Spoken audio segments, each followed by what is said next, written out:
Hi, welcome to తెలుగుపెట్ channel. ఇటు తెలంగాణ రాష్ట్రంలో ఇటు బీసీలకు 42% రిజర్వేషన్ అమలు చేస్తే ఇటు ఎన్నికలకు వెళ్తామని చెప్పి కాంగ్రెస్ ప్రభుత్వం చెప్పింది. కాకపోతే ఎట్టకేలకు కూడా ఈ రిజర్వేషన్ మొత్తం ఇటు బీసీ, ఎస్టీ, అదేవిధంగా ఎస్టీలకు సంబంధించి కూడా దాదాపు 50% లోపే ఉండాలని చెప్పి ఇటు ఎన్నికలకు వెళ్తున్నారు.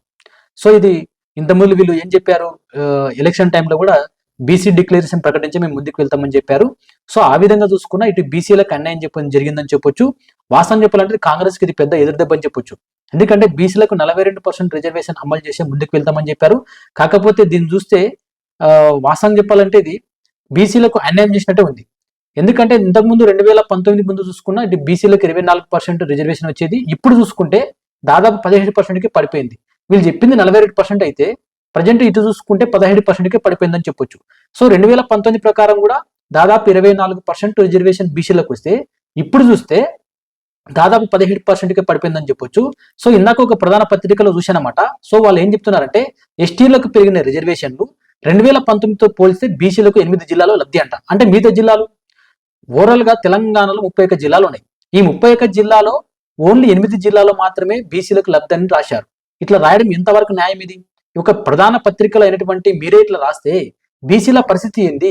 దాదాపు 42% ఇస్తామన్న కాంగ్రెస్ ప్రభుత్వము ఈ రోజు ఖాళీ 17%తో ఇటు రిజర్వేషన్ అమలు చేస్తే మళ్ళీ ఇటు ప్రధాన పత్రికలో రాసి ఎందుకు మీరు ఈ విధంగా అన్యాయంగా మూట కట్టుకోవాలనుకున్నారు? వాస్తవం చెప్పాలంటే బీసీ రిజర్వేషన్ వల్ల పెరిగిన జిల్లాలు కూడా ఇచ్చారు. ఏది ఒక హన్మకొండ, జగిత్యాల, జనగామ, జోగులాంబ, కరీంనగర్, నిజామాబాద్, సూర్యాపేట, వనపర్తి. సో ఇంతకుముందు చూసుకుంటే 2019లో హన్మకొండలో చూసుకుంటే 15 నుంచి ఇప్పుడు 22% పెరిగింది అంటున్నారు. జగిత్యాలలో చూసుకుంటే 25 నుంచి 27 కంటే 2% పెరిగింది. ఇక్కడ జనగామలో చూసుకుంటే 17% ఉంది, ఇప్పుడు 18%, అంటే 1% పెరిగింది. జోగులాంబ జిల్లాలో చూసుకుంటే 25% ఉంది ఇంతకుముందు, ఇప్పుడు 27కి వచ్చింది. కరీంనగర్లో చూసుకుంటే 23% ఉండే, ఇప్పుడు 26కి వచ్చింది. ఇక నిజామాబాద్ లో చూసుకుంటే 21% ఉండే, ఇప్పుడు 26కి వచ్చింది. ఇక సూర్యాపేటలో చూసుకుంటే 14 ఉండే, ఇప్పుడు 15కి వచ్చింది. ఇక వనపర్తి చూసుకుంటే 24 ఉండే, 27కి వచ్చింది. అంటే దాదాపు తెలంగాణలో 8 జిల్లాలు తప్ప మిగతా జిల్లాలో చూసుకుంటే ఆల్మోస్ట్ ఇటు బీసీలకు అన్యాయం జరిగిందని చెప్పొచ్చు. ఎందుకంటే వాళ్ళు దాదాపు ఇటు తెలంగాణ రాష్ట్రంలో ఇటు 12,000 దాకా కూడా గ్రామ పంచాయతీలు ఉంటాయి. అదేవిధంగా దాదాపు ఇటు మొత్తం కూడా వార్డులు చూసుకున్న 1,13,760 వార్డులు ఉంటాయి. సో ఇవన్నీ దృష్టిలో పెట్టుకునైనా సరే కాంగ్రెస్ ప్రభుత్వం అయితే ఇటు బీసీలకు అన్యాయం చేసిందని చెప్పొచ్చు. సో ఇది పెద్ద ఎత్తున కూడా వీళ్ళు బీసీలు రాబోయే రోజుల్లో ఉద్యమిస్తారని కూడా తెలుస్తుందన్నమాట. సో ఈ మధ్య కాలంలో తీన్మార్ మల్లన్న కూడా ఇటు సీఎం రేవంత్ రెడ్డి సవాల్ విసిరాడు. దమ్ముంటే రేవంత్ రెడ్డి నువ్వు రాజీనామా చేయి, ఎందుకంటే బీసీలకు అన్యాయం చేసినావు, బీసీలకు దాదాపు 42% అమలు చేస్తామని చెప్పినావు, ఇప్పుడు తీరా చూస్తే నువ్వు బీసీలకి పెద్ద మోసం చేసినావు అని చెప్పి కూడా వాళ్ళ పార్టీ కాంగ్రెస్ పార్టీ ఎమ్మెల్సీ మన తీన్మార్ మల్లన్న కూడా ఇటు సీఎం రేవంత్ రెడ్డిపై దుమ్మెత్తి పోశాడు. అదేవిధంగా ఇటు బీసీ నాయకులు కూడా ఆర్ కృష్ణయ్య గాని, జాజుల శ్రీనివాస్ గౌడ్ గాని, అదేవిధంగా ఈశ్వరయ్య గాని, అడ్వకేట్ గాని వీళ్ళంతా కూడా ఇటు కాంగ్రెస్ ప్రభుత్వంపై విరుచుకపడుతున్నారు. ఎందుకంటే 42% అని చెప్పి ఖాళీ 17%కి అమలు చేయడం ఏంది? రాబోయే రోజుల్లో ఇటు విద్యలో కానీ ఉద్యోగాల్లో కానీ మాకు అన్యాయం చేస్తారు. సో వీళ్ళని ఇప్పుడు కాక ప్రశ్నించకపోతే రాబోయే రోజుల్లో బీసీలు పెద్ద ఎత్తున మోసపోయే అవకాశం ఉందని తెలుస్తుందన్నమాట.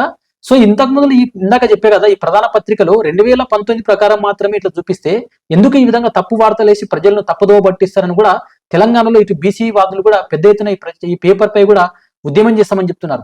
ఎందుకంటే ఎస్టీలకు పెరిగిన రిజర్వేషన్లు చెప్పారు. ఇది వాస్తవం చెప్పాలంటే ఎస్టీలకు పెరుగుతుంది మంచిదే, ఎస్సీలకు పెరగవచ్చు మంచిదే, కానీ బీసీల పట్ల ఇంత వివక్ష చూపి 42% రిజర్వేషన్ చెప్పి ఇప్పుడు 17%కు కుదిస్తే రాబోయే రోజుల్లో మళ్ళీ ఈ విధంగా కాంగ్రెస్ కి పెద్ద ఎదురుదెబ్బ తగిలే అవకాశం ఉందని చెప్తున్నారు. ఎందుకంటే మీ నాయకుడు రాహుల్ గాంధీ అక్కడ బీహార్ లో చూసుకున్నా ఎక్కడ చూసుకున్నా బీసీలకు పెద్దపీట వేస్తామని చెప్తున్నారు. కాకపోతే వీళ్ళు బీసీలను పెద్ద ఎత్తున ముంచే అవకాశం ఉందని తెలుస్తుంది. ఎందుకంటే ఒక 8 జిల్లాలు తిప్పేస్తే మిగతా దాదాపు 31 జిల్లాలు 8 జిల్లాలు తీసేస్తే దాదాపు ఇంకా మిగతా జిల్లాలు ఎందుకు ఈ విధంగా చేసిన అని చెప్పి కూడా 22 జిల్లాలు కూడా వీళ్ళపై ఇటు విరుచుకుపడుతున్నారు. ఎందుకంటే 42% రిజర్వేషన్ అమలు చేస్తామని చెప్పి 17%కి ఇస్తే మిగతా రోజుల్లో ఇటు కాంగ్రెస్ ప్రభుత్వానికి ఇది పెద్ద ఎదురుదెబ్బ అని చెప్పొచ్చు. రాబోయే రోజుల్లో కాంగ్రెస్ కూడా ఇటు బీసీలు కానీ వేరే వాళ్ళు కూడా ఇటు ఎదురు తిరిగే అవకాశం ఉందని తెలుస్తుందన్నమాట.